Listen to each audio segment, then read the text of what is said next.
welcome to the YouTube channel of Level Up. This is Sankalp. We've been guiding students for law entrance examinations since the past 3 years and I've been getting plenty of results. Our offline center is situated at Lucknow. We have 2 branches there. One is in Hazratganj and one is in Gomti Nagar. You can also enroll for our online courses. So coming on to the topic of the video. तो देखो, so there is this exam called NLSAT. NLSAT NLSIU Bangalore कराता है for a 3-year LLB. जो 3 साल की LLB होती है उसके लिए एंट्रेंस एग्जामिनेशन होता है which is conducted by NLSIU Bangalore. Exam का नाम है NLSAT. अभी आज से एग्जैक्टली 100 दिन बाद ये एग्जाम है. तो in this video we'll try to make a strategy as to how to prepare for this exam and make sure that we are going into NLSIU. तो मैंने आपको एक चीज़ एक्सप्लेन कर दी. NLSAT एग्जाम किसके लिए होता है? For a 3-year LLB. For a 3-year LLB in NLS Bangalore. 2022 में ये एग्ज़ाम इंट्रोड्यूस हुआ था, उसके बाद से हो रहा है.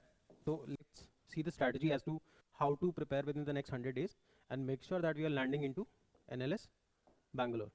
तो देखो, सबसे पहले वी नीड टू अंडरस्टैंड कि देखो इस एग्जाम में 2 पार्ट्स होते हैं, part A and part B. Part A में एक सर्टन कट ऑफ है which has to be cleared, उसके बाद ही आपका पार्ट बी चेक होगा. तो पार्ट ए में आपको एक मिनिमम कट ऑफ क्लियर करनी है, only then your part B would be checked.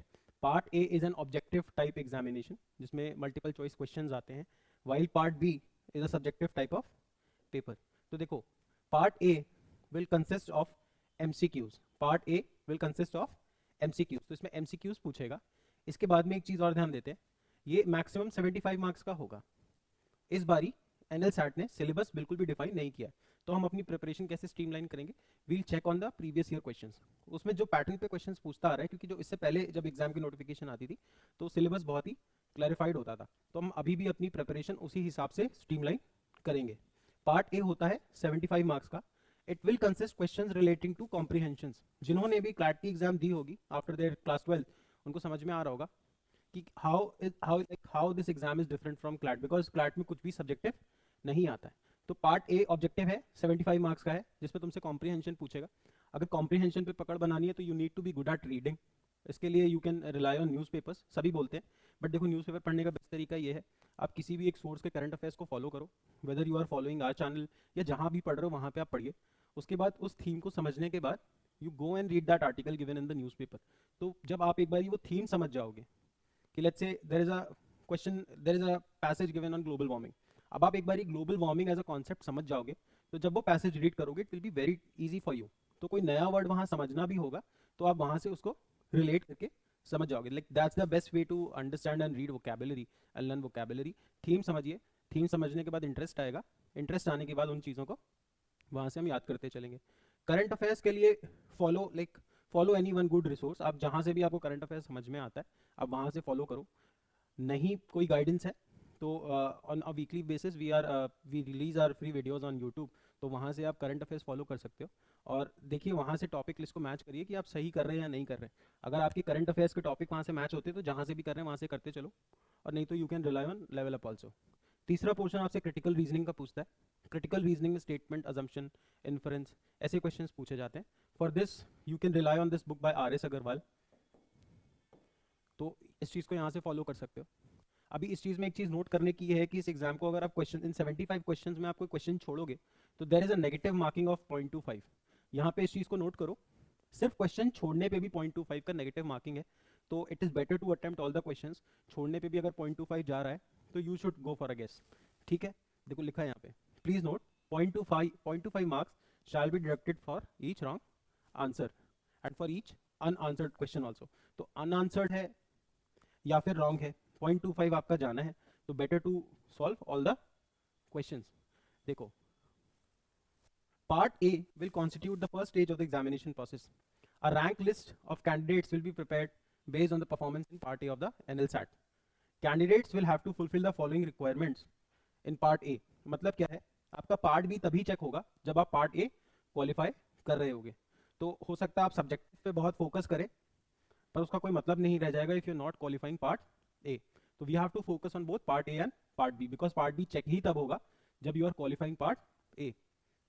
देखो, अब इसके बाद यहाँ पे एक चीज समझो, candidates should have secured more than 0 marks in part. इसका मतलब कुछ नहीं है, आपको 75 नंबर का वो क्वेश्चन अटेंड करना है. इसके बाद ठीक है, अगर आप SC ST या OBC कैटेगरी से बिलोंग करते हो तो पार्ट ए में आपको एटलीस्ट 50 परसेंटाइल चाहिए। 50 परसेंटाइल का मतलब ये है जितने भी SC ST OBCs आपके साथ compete कर रहे होंगे उसमें आपकी टॉप 50 परसेंटाइल बननी चाहिए, तभी you would be eligible to for your part B to be checked. But if you're coming from a general category, if you're coming from general category, then your score should be above 75 percentile in part A. तो आप देख लो आप किस category से आ रहे हो, general plus EWS से आ रहे हो तो 75 परसेंटाइल आपको एटलीस्ट चाहिए पार्ट ए में। And this is not percentage, this is percentile. तो जितने भी जनरल का पूल आप let's say 10,000 people from general category gave this exam, तो पार्ट ए में आपको 75 टॉप 75 परसेंटाइल में आना है ताकि आपका पार्ट बी चेक हो। आगे चलते हैं। यहाँ पे ये चीज़ समझाने की कोशिश कर रहे हैं इन 2 लाइंस में कि जो पार्ट बी के लिए स्टूडेंट सिलेक्ट होंगे, तो जैसे मान के चलते हैं एनएल सैट में अगर 1 सीट होती तो पार्ट बी 5 बच्चों का चेक होगा। इन 5 बच्चों में से पार्ट बी में जो बेटर सबसे बेस्ट परफॉर्म कर रहा होगा that guy would be getting the seat over on in NL SAT. ठीक है, आगे चलते हैं। अभी रीडिंग कॉम्प्रिहेंशन कैसे करना है मैंने आपको बता दिया। Follow a good newspaper, editorial analysis follow करिए, करंट अफेयर्स के थीम्स को समझिए, अपने लेमैन लैंग्वेज में समझिए, उसके बाद go and read that topic from the newspaper. समझना बहुत आसान हो जाएगा, उसके साथ ही आप समझ पाओगे कि ऑथर यहाँ पे कहना क्या चाह रहा था।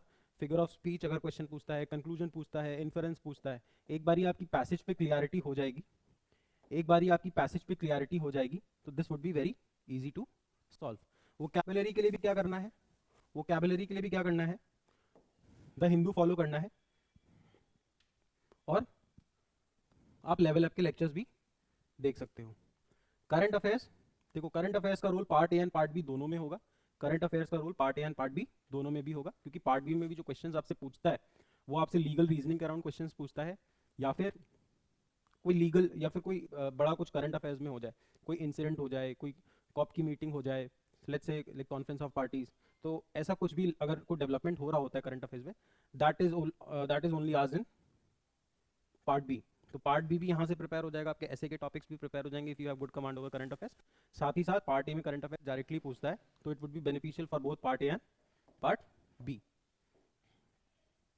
करंट अफेयर्स में बेसिक सी बात है, वो समझाना चाह रहे हैं कि आपसे कैसे करंट अफेयर्स पूछते हैं, बट बेसिकली अगर आप पिछले लेट्स से 7 से 8 महीने का करंट अफेयर्स अच्छे से करते हो, कोई रिसोर्स फॉलो कर रहे हो तो उसको करते रहो, नहीं फॉलो करते हो तो then you can go and check our videos over YouTube that are completely free of cost, उनको फॉलो करो। Most of the questions that were coming in this CLAT examinations were coming from those videos only.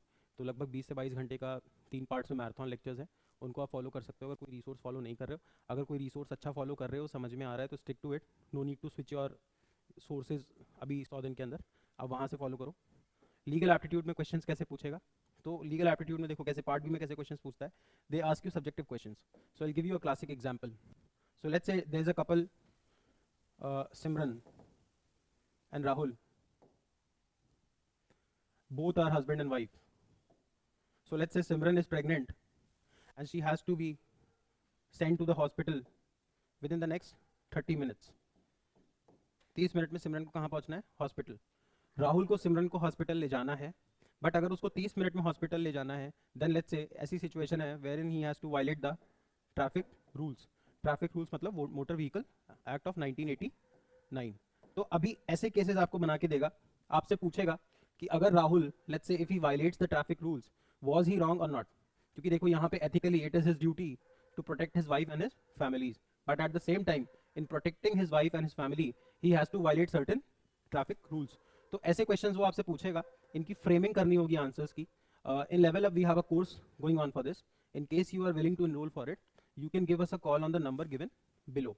बाकी कहीं और से कर रहे हैं तो आप वहाँ से करते रहेंगे, you don't have to switch your sources now.